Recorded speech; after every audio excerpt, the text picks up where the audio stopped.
December 1944, Ardennes Forest, Belgium. The cold was not uncomfortable, it was weaponized. Steel froze to bare skin. Wounded men didn't scream, they went quiet. Engines failed, fingers locked, blood slowed. In the middle of this frozen dead zone sat a small town most people had never heard of, Bastogne. It wasn't beautiful, it wasn't famous, but it mattered, because 7 major roads crossed there, and in modern war, roads are arteries. Control Bastogne, and you control movement across the entire Ardennes. That's why the Germans needed it, and that's why the Americans inside it could not surrender. The men in Bastogne were not prepared for this fight. They hadn't chosen this battlefield. They'd been rushed in hastily as the German counteroffensive exploded through the Ardennes in what would later be called the Battle of the Bulge. Paratroopers, tank crews, engineers, medics. Some were cooks carrying rifles for the first time. By December 20th, German armored columns had wrapped completely around the town. Every road cut, every supply line severed. No food coming in, no ammunition coming in, no winter clothing coming in. Some American units were already rationing bullets. Medics were rationing bandages. Morphine ran out. Men underwent amputations fully conscious, gripping frozen tables while orderlies held them down. This was not a heroic last stand yet. This was survival math. And from the German perspective, the math was simple. The Americans were surrounded, outnumbered, outgunned. They should surrender. So on December 22nd, white flags appeared in the snow outside American lines. A German delegation approached carefully. They carried a formal ultimatum. It stated that American forces were completely encircled, that resistance was hopeless, that surrender would prevent serious bloodshed. The tone was polite, clinical, and deliberately condescending. They gave the American commander 2 hours to reply, 2 hours to decide the fate of thousands of men. Inside the American command post, the atmosphere was grim. The room was dim, cold. Men wore gloves indoors. The message was translated and read aloud. No one interrupted. No one reacted. This was the moment most commanders paused, negotiated, asked for time. But the acting commander of the 101st Airborne, Anthony McAuliffe, didn't ask for clarification. He didn't ask for advice. He frowned, and then he said one word: nuts. At first, there was confusion. Then a few officers laughed, not because it was funny, but because it shattered the tension like a hammer hitting ice. Someone asked carefully, "Sir, is that the official reply?" McAuliffe nodded. That was it. No speech, no patriotic rhetoric, no explanation, just nuts. When his staff suggested drafting something more formal, McAuliffe waved it away. The Germans didn't deserve a paragraph. They deserved an answer. So an American officer walked back through the snow, carrying a single sheet reply. It read, "To the German commander, nuts. The American commander." The German officer stared at it. They didn't understand. They asked what it meant. The American explained calmly, "It means go to hell." The Germans said nothing. They turned around and walked back to their lines. And in that moment, something subtle but irreversible happened. Because that reply wasn't defiance. It was finality. The Germans had expected fear. They had expected bargaining. They had expected weakness. Instead, they got dismissal. And dismissal under those conditions is deeply unsettling, because it suggests something worse than confidence. It suggests acceptance. German commanders now faced a problem. They could bypass Bastogne, but that would leave an enemy force sitting astride their supply routes. Or they could crush it. They chose to crush it. The bombardment began almost immediately. Artillery shells slammed into the town day and night. Trees exploded into wooden shrapnel that shredded foxholes. Buildings collapsed. Snow turned pink, then brown, then black. American soldiers learned fast that the ground was safer than the air. Casualties mounted. Aid stations overflowed.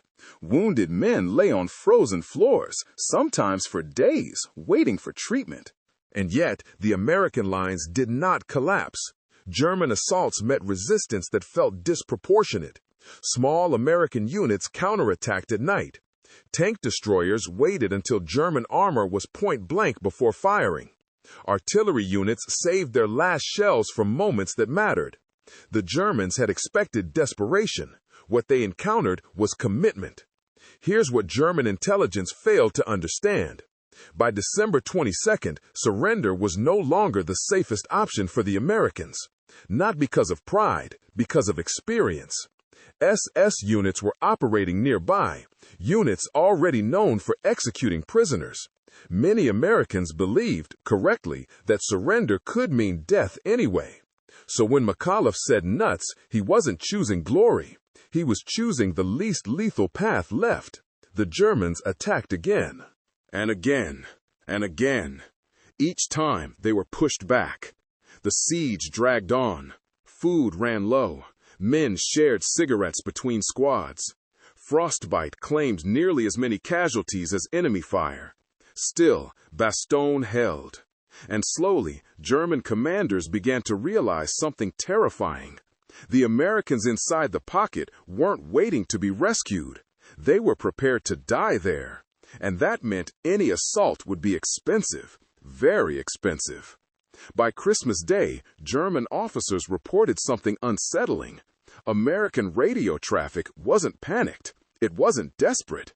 It was routine, professional. As if the men inside Bastogne had already decided the outcome and were simply executing the process. That's when the sound began. Faint at first, then clearer. Dull, heavy detonations coming from the south. Not German artillery, something else, something moving toward Bastogne. The Germans heard it too, and for the first time since issuing their ultimatum, doubt crept in. Because surrounded armies don't usually get louder, they get quieter. Inside Bastogne, no one celebrated, no one cheered.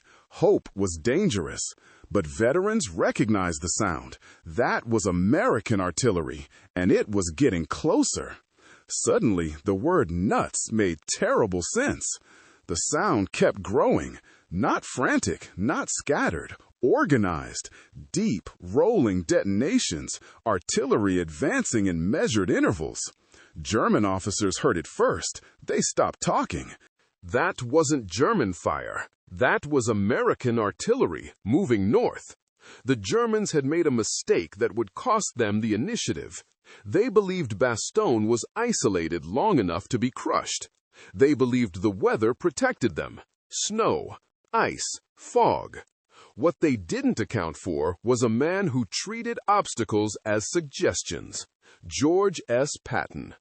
When Patton was informed that the 101st Airborne was surrounded, he didn't ask how bad it was. He asked one question: how soon do they need help? His staff explained the roads were frozen. The weather was impassable. The Germans were dug in. Patton listened. Then he issued orders that stunned everyone present. He pivoted an entire army, in winter, under pressure, through narrow Ardennes roads and drove it straight toward Bastogne. Not tomorrow. Not after preparation. Immediately. The Germans assumed the Americans would need days. Patton needed hours. While German commanders focused on squeezing Bastogne from the outside, Patton's Third Army was punching north like a steel wedge. The snow hid movement. The fog masked columns. And the Germans realized too late that the weather they trusted had betrayed them. By December 26th, the leading elements of the relief force broke through German lines. American tanks rolled forward, engines roaring in the cold air. They weren't subtle. They weren't cautious. They were on a schedule. The first tank to enter Bastogne didn't arrive to applause. It arrived to silence. Exhausted soldiers stared at it, eyes hollow, faces frostbitten. Then someone reached out and touched the armor just to make sure it was real. The siege was broken, not because the Americans had endured, but because the Germans had miscalculated. They had assumed Bastogne was a pocket waiting to collapse. What they had actually surrounded was a decision, and once that decision was made, time stopped working in their favor. German officers later admitted they were shocked by the speed of the relief. Some had already begun planning for another surrender demand. Others had started preparing fallback positions. But Patton didn't allow time for reconsideration. The pressure flipped instantly. The Germans went from besiegers to targets. American artillery that had been rationing shells now fired freely. German supply lines, already stretched, began to crack. And something else happened. Morale shifted, not just on the battlefield, in the mind. The word nuts spread rapidly. Among American troops, it became shorthand for refusal under pressure. Among German officers, it became something colder, a warning, because it revealed something fundamental about American command behavior. When Americans offered surrender, it wasn't negotiation, it was an exit. Miss it, and force would follow. Not emotional force, not reckless force, systematic force. That's what made it terrifying. German intelligence reports after Bastogne noted something unsettling. American units under extreme pressure didn't behave unpredictably. They behaved consistently. They offered surrender when it made sense. They destroyed resistance when it didn't. There was no theater, no cruelty for its own sake, just outcomes. After Bastogne was relieved, fighting continued for weeks. The Battle of the Bulge didn't end overnight, but momentum was gone. The German offensive never recovered, and Bastogne became a reference point, not because it was dramatic, but because it was instructive. After the war, Anthony McAuliffe was asked repeatedly about the reply. Did he understand it would become famous? He said no. He said he thought the German demand was absurd, so he gave it the answer it deserved. That's what people miss. Nuts wasn't a slogan. It was a diagnosis. It meant the Germans had misunderstood the situation completely. They thought the Americans were trapped. They were wrong. The Americans had already accepted the consequences of refusal, and that changes everything. Here's the uncomfortable truth. From a textbook perspective, the Germans weren't unreasonable. Surrounded forces usually surrender. Low ammunition, no supplies, freezing conditions. Most armies would. But war isn't fought on paper. It's fought on psychology. And psychology shifts when surrender becomes more dangerous than resistance. S units operating nearby had already massacred American prisoners earlier in the campaign. Many soldiers in Bastogne believed surrender might mean execution. So when McAuliffe refused, he wasn't gambling. He was choosing certainty over uncertainty. Fight, and you might die. Surrender, and you might die anyway. Only one option preserved agency. After the siege, American medics treated German wounded alongside their own. Prisoners were fed, sheltered, protected. This mattered, because it reinforced a pattern. Fight us, and we will destroy your ability to continue. Surrender, and you will live. German officers later stated in interrogations that stories from Bastogne influenced their decisions months later, not because Americans were brutal, because they were predictable. Predictability forces choice. Random violence can be endured. Clear consequences cannot. Bastogne taught that lesson brutally. The Germans issued an ultimatum to save time and lives. It failed, not because it was wrong, but because it revealed weakness. It assumed the Americans still feared death. They didn't. That fear had already frozen and fallen away. When fear disappears, threats lose power. And when threats lose power, only action remains. Looking back, the Battle of Bastogne isn't about a clever word. It's about finality.